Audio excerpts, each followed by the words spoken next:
what am I watching? There's no like slow burn. It just goes right into it. You don't have a sticker with that on some Kindle or water bottle?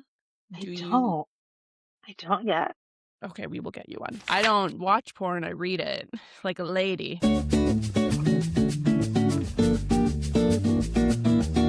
Hey everyone, it's Jenna. So today we are talking about the rise of the romance genre. So how it went from your mom's bodice ripper novels to the most dominant genre in the industry right now. And of course, why shows like Heated Rivalry are changing the game. We're joined by our lovely friend Crystal again. She's a Formula One romance writer, a friend of the pod. She brings a wonderful perspective to the conversation, both reader and writer. We are going to be releasing an extra episode this week. We will be talking about how Crystal got her agent. She just signed with her agent recently. She talks to us all about that process, how she went about querying, the conversation that she had with the agent. And we just want to say congratulations, Crystal. You are absolutely incredible and you are going to dominate. We're so excited to hear about your next steps. So just keep us posted. But for everyone else, you can just tune into that extra episode later in the week. So today is January 19th. So look for that probably around the end of the week on Thursday or Friday, depending on when I get my life together. Hence the, if you're watching on video, hence the no makeup, hair up, whatever. So we are going to save her full agent story for later in the week, but today is just about romance. So tune in, and of course, thank you again for listening. Don't forget to subscribe, and we will see you out there. I know, Crystal, your book is a Sapphic F1 romance. So I It is feel indeed. like you would be the best person to speak to about the current phenomenon that is heated rivalries. We all gotta just talk about it.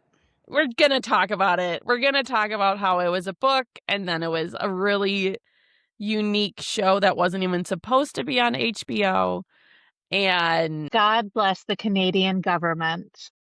oh man, they do it right. So I remember seeing, I had not actually read the Heated Rivalry books before, or well, the actual series is called Game Changers. So respect on the name of the series. I had heard about them as like one of the best hockey romance, especially male hockey romance series.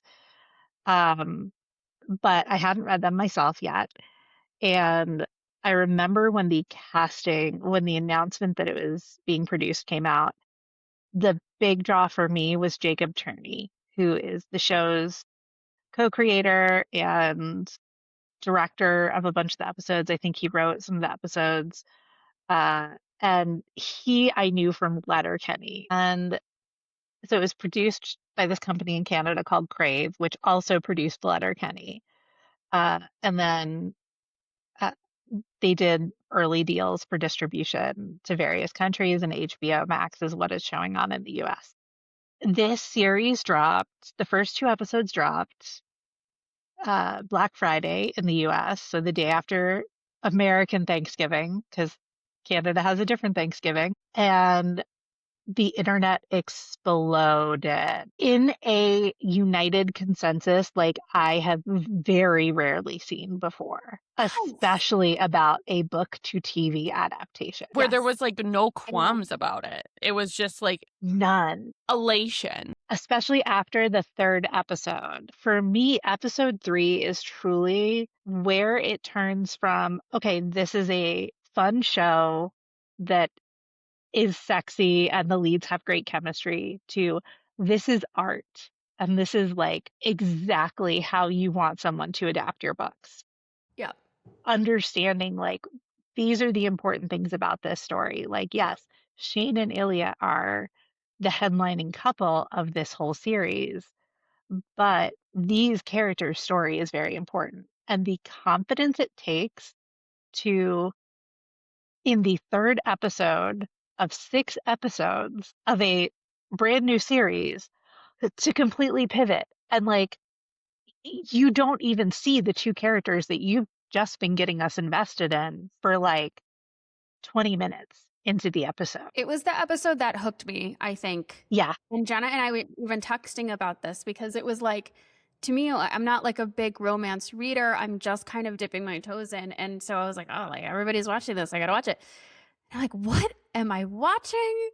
There's no like slow burn. It just goes right into it. There is no relationship building. I don't feel compelled at all by these characters. Like I'm not being pulled in.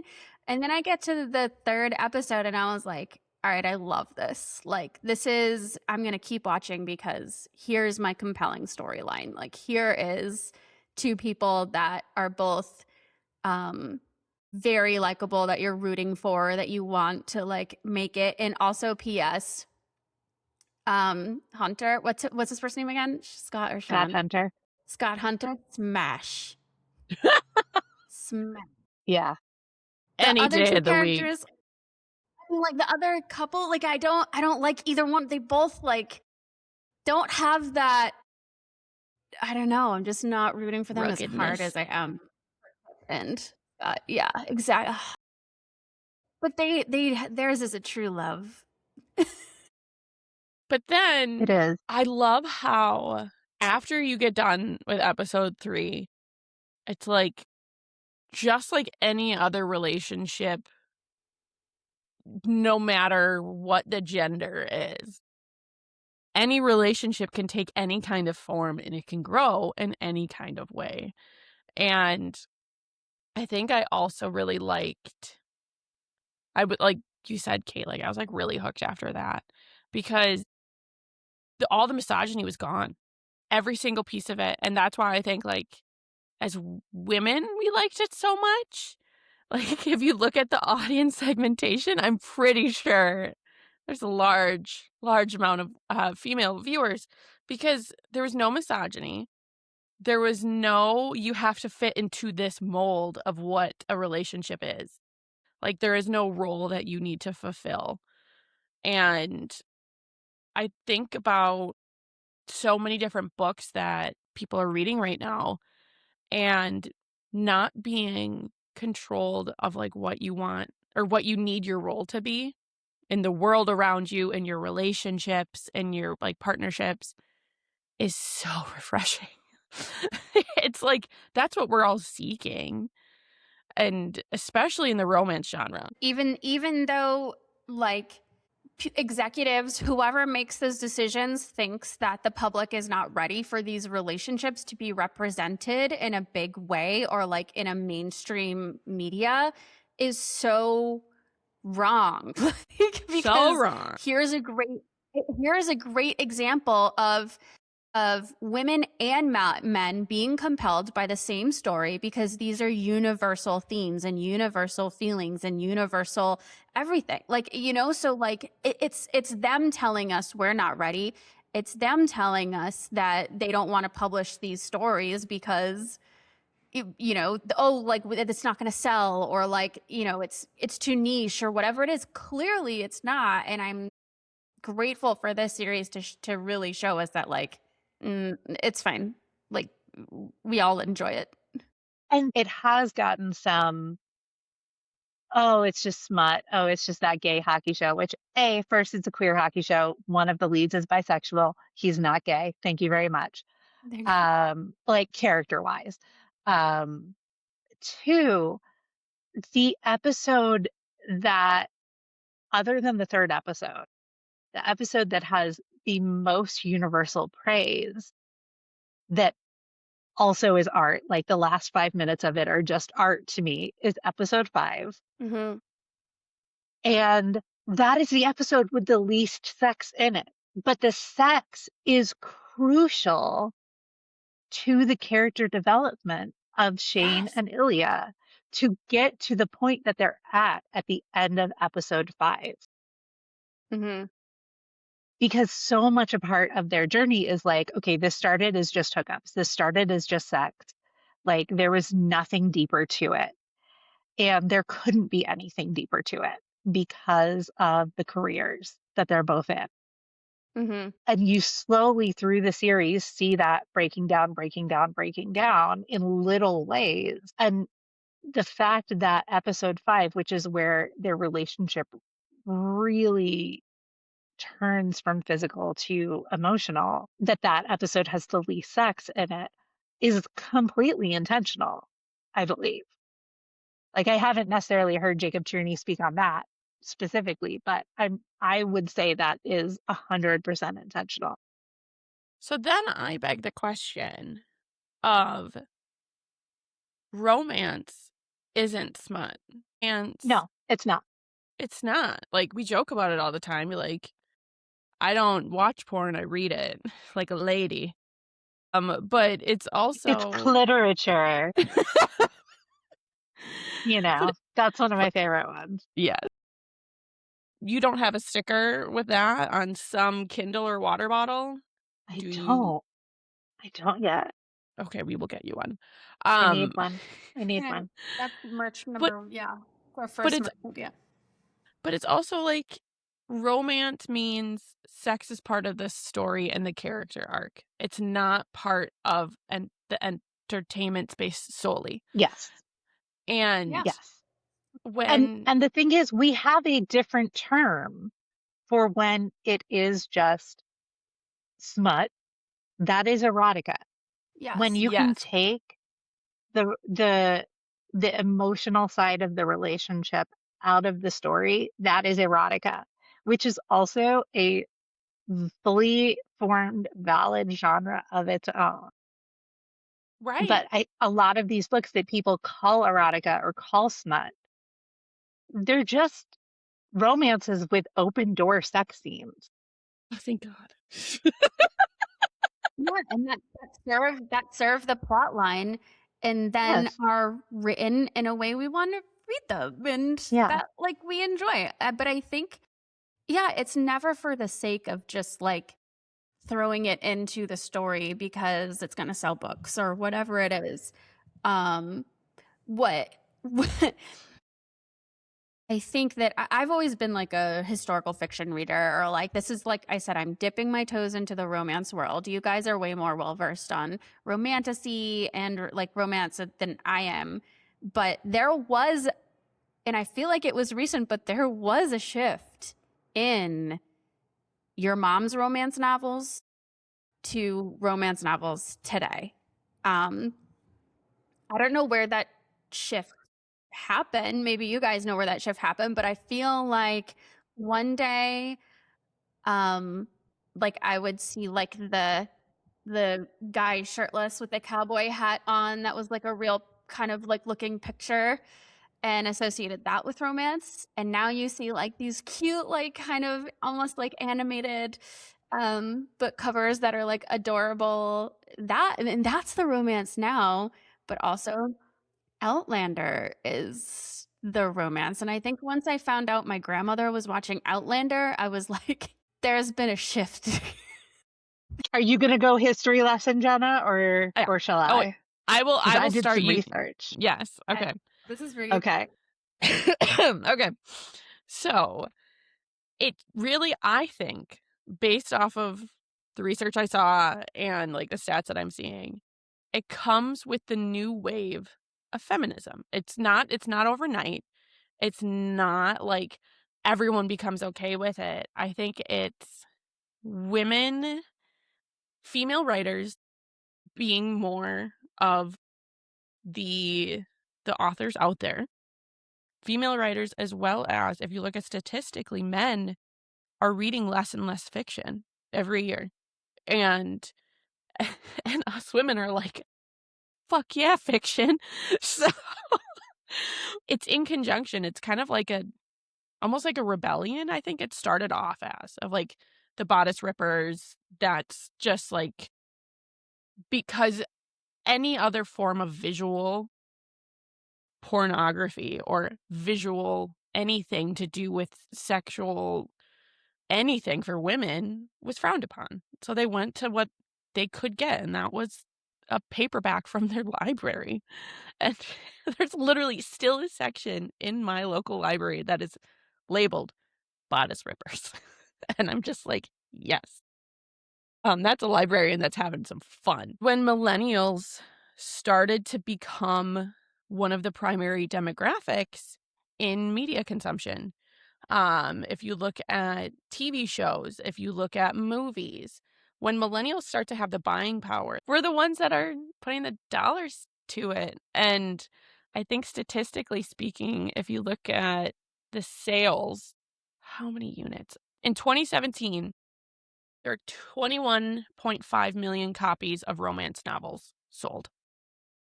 2025, an estimated 51 million copies sold. Wow. Mhm. That's an incredible stat. I would love to see that as percentage of the fiction market. Yeah. I know Mhm. that's been a little hard to nail down for me and some of my research. But it is consistent that like I heard this stat, I think from Beverly Jenkins at a talk at a writing conference, that romance outsells Western, historical, and some other genre that is not, I think, science fiction fantasy. Um, and I don't think it's Thriller? mystery, um, maybe thriller combined. There were like three other genres of fiction that romance sold more of itself than these three genres combined. Wow. And it is the number one selling genre. Like That's crazy. science fiction, fantasy, and mystery, I think are like right under. Because But people it is fucking the best love selling their genre. crime thrillers. They do. They They love do. them. Yeah. God. Yeah. So just I think your little. note about tying. Oh, go ahead. Oh, I was just gonna say it was so in 2012 to 2016, and then post lockdown of 2020. That it was the true departure in Bodice Ripper to romance. That was like when those, like my best friend Jenny, we all gave her shit in college because she had all of the Fabio-esque books on her bookshelf in her dorm room. Like just very well loved paperbacks. But after those years, then it shifted to feminist media literacy and feminists decision makers, women taking seats of power in media. But also you see a difference in the male main characters too. Not just like the number of romance novels that are available to you, but it was hey, let's actually write a man that has like emotional maturity and like isn't gonna like screw over the female main character because of his misogyny. Like, no, like you actually wrote a man that you wanted to see that maybe you weren't seeing in your everyday life. Because I digress.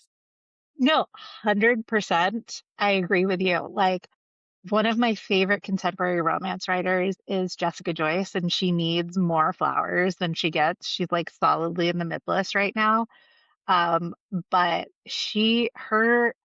like when you talk about men written by women, like Eli in the X-Files goes to therapy and does the work and makes himself better. Like that's what we want, man. A man in therapy is what everyone wants. So yeah, I think that is the really interesting, more contemporary kind of evolution of romance is the male main character with emotions who discusses his emotions, who goes to therapy, who like acknowledges his flaws and actually tries to fix them. So one hallmark of like the Bodice Ripper era, and I think this is really interesting to look at with like the tie-in with the era of like first wave feminism and or second wave feminism. Are the 70s first or second wave? I can never remember. A second? I thought first Or is wave was second like, wave like 90s? I think second. Oh shit. World War II? That's what I'm I don't. thinking. Yeah, I mean, I feel like One of the feminism, like feminism the waves. term. I feel like the term was more, yeah, like 60s, 70s for feminism. Otherwise, it was like suffragette or Yeah. you know. Yes. Maybe that is. I know But when the I think it's term really came. interesting tracking the changes in the romance genre to the changes in feminism and women's place in the world. So where the first kind of like mass marketed romance novels started coming out was in the 50s, and they appealed to women who, many of them had jobs in the war and were being put back into this place of being the little housewife and 2.5 children, atomic family. Uh, and books were an easy and cheap form of entertainment that fit into their lives as they were now. They could pick it up, put it back down in between naps and Tasks. feedings and cooking and all of that stuff. Um, then where you have the next big evolution is in the 70s with the bodice rippers and with explicit sex being on page. And so that is like tracked very closely to the sexual revolution of the 60s and that wave of feminism. But even then, it had its issues. One of the hallmarks of the bodice ripper era is like these ladies are getting sexually assaulted all over the place, like I don't mean to laugh, by but their like, love interest. yes. Yeah. Legit, like that was a very normalized part of the romance genre in these. Was it associated with time and place of a lot of these being historical fiction, hence the bodices? Yeah, sure, I guess. In the 90s, in the early 2000s, as the next wave of feminism is coming, and women are like, So many waves. that's kind of problematic.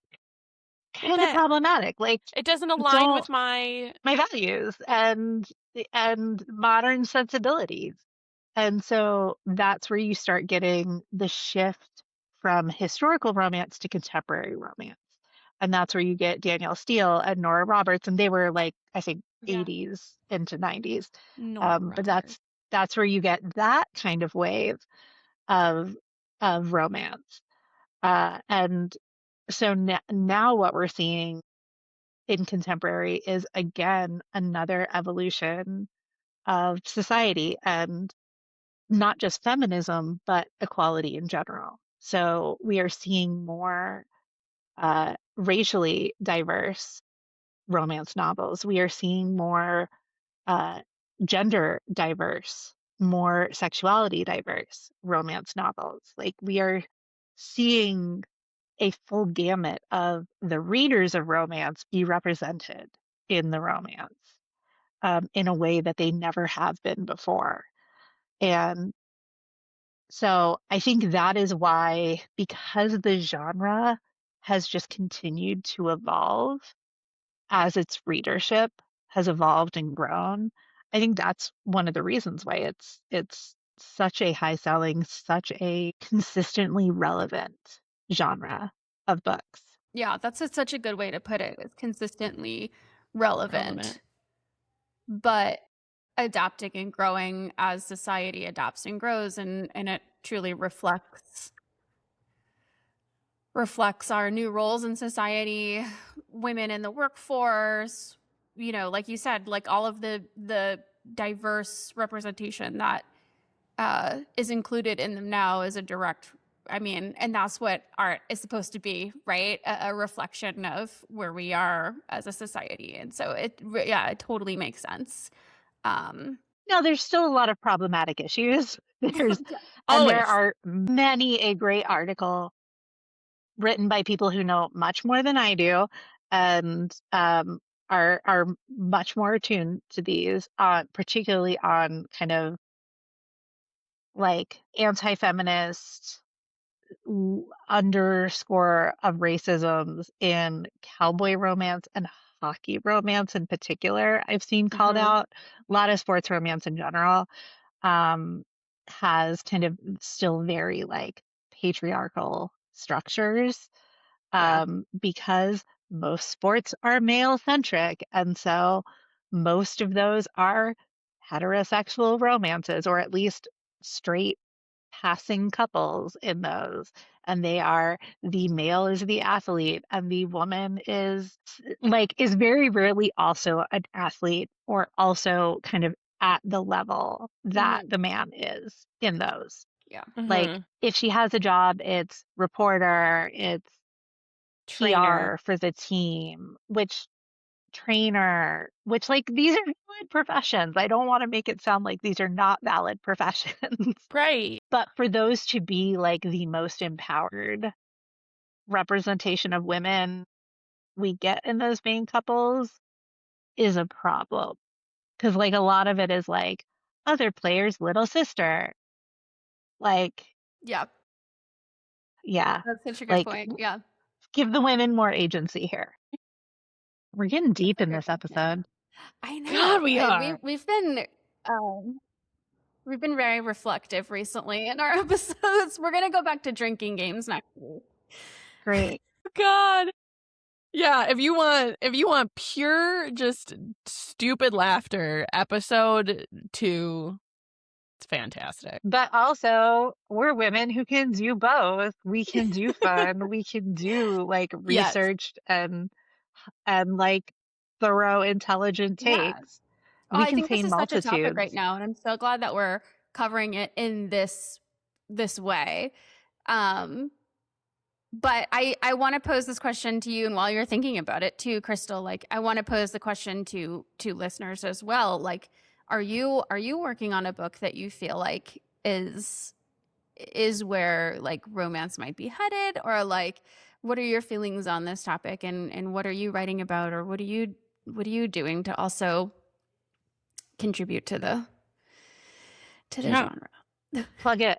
Plug your work in the comments. Yeah. Plug it. I'm so glad Crystal was here for this conversation, because I feel Thank like you. we are the writers of the books. Crystal, and it just shows you too that like a Sapphic F1 romance, there's space for it, and people are out there championing these stories. Keep writing them.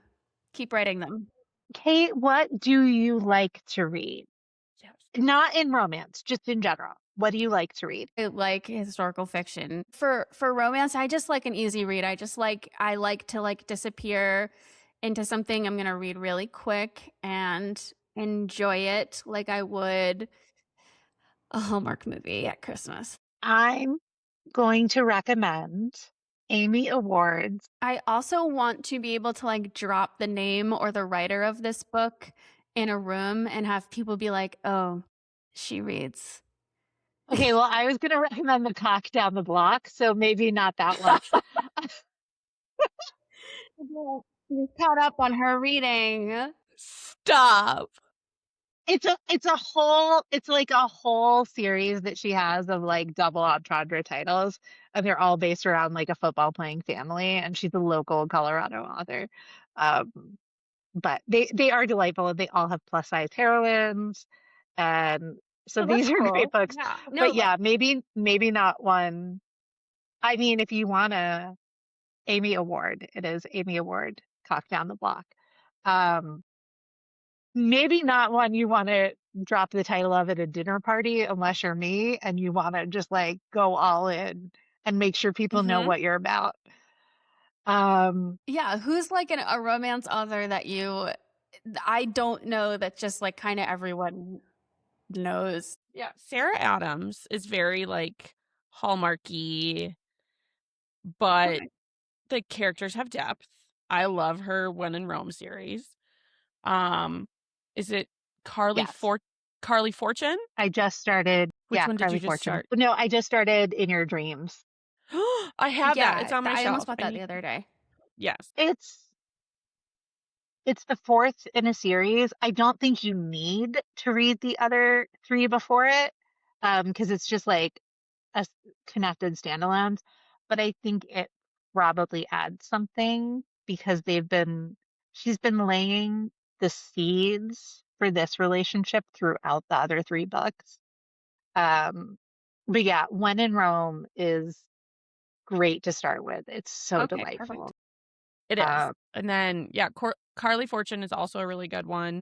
Every Summer After. I really like that one a lot. But if you want, Okay, I feel good. if you want a female main character in STEM, go for Allie Hazelwood. That's like a lovely, like, so mainstream, but also the banter I think you would greatly appreciate. So those are my Okay. recs. I will steer you away from like Kiss of the Allie Hazelwood, Basilisk. so funny. If you want something that is magical realism, Ashley Poston and Kate Robb. Kate Robb is a Canadian author, so hers are very like Canada centric. So if you're on your Heated Rivalry Canada kick, go with Kate Robb. Ashley Poston also is great. They're like romances that happen in worlds that have like a little bit of magic in them. Yeah, I could do that. Like 7 Year Slip has a great premise. A woman inherits her grandmother's apartment, and she goes into it one day to find that there's a dude who thinks he lives there, and it eventually plays out that like he is living 7 years in the past from where she is then. So it's kind of like that the mailbox Lake House. Yeah, the Lake House. The Keanu Sandra mailbox movie. Yes. So if you like the Lake House, 7 Year Slip. If you like emotional depth to your leads, I love Jessica Joyce, particularly the X-Vows. That's a second chance romance, and that's like my jam. I also like Kate Goldbeck. Her first is like is called You Again, and it's a gender flipped When Harry Met Sally. Oh, nice. Yeah. Okay, there's so much. I feel like I would yeah. really So like many. these. And then BK Borison I'll also throw out there. BK Borison's Heartstrings series in particular. There's one, the first book is called First Time Caller. Oh, okay, that I see that everywhere. Everyone So posts good. that. It's so good. I love it. Yeah. And the second one I'm very excited about comes out. Yes, and that's her That's the one holiday you were romance. texting me about. Like, I haven't needed read this. that one yet. I'm very excited. I needed it. I needed like a warm hug. So now you're going to spend the next year reading nothing but romance. I feel like this will take me a week. They read so fast. Yeah, this is like 2 days. Thank you. So I'm going to put this one in your box. I love that this episode is now, I think we are book talkers now. Shit. How did that Heck yeah. happen? This is great. I want to get the book talk. I want to get the writer on the book talk, the book talkers, and some episodes might be good for book talkers. You know what I mean? Like I feel like we can market to more than just authors, but play to both a little bit sometimes. To be writers, we also have to be readers. Literally. Like we want more book girlies. How do I sign up and be a book girly? I am so happy that you joined us today, Crystal. We haven't seen your face in far too long, and a lot of has happened since the last time we saw your face. But also, just having another perspective on the land of romance. I want to also beg you for an arc of your book. I will go on my hands and knees and I will beg you for it. And because I'm like chomping at the bit to read it. After I do these edits, I will need additional readers before we go on subs. So I can't wait for sure. Oh my god, I'm gonna devour it. I hear this term all the time, but I feel like Crystal's our Crystal's our first friend of the pod. So I love that. Yes. First guest, first repeat guest. Mm-hmm. Yes. You are officially. So when your book comes out, it's gonna be like Crystal's a friend of the pod. Crystal's a big friend of the pod. We're gonna give away her book. It's gonna be great. Well, yeah, Margs and Manuscripts has a place in the acknowledgments in the back already. Anyway, we're just so happy for you. We're so glad that you came and joined us again. I know you're going to be here so many more times because you are an honorary third host. And yeah, cheers for you, man. Like, cheers! Congratulations for you. We're good job. So happy for you. And if you don't already, literally and genuinely happy. Like, I'm not even like an ounce of resentment of like, no, like I'm very happy for you. No. No, you can. It's okay. You can have a little resentment under there. Don't start posting the come with me on my day as a published author.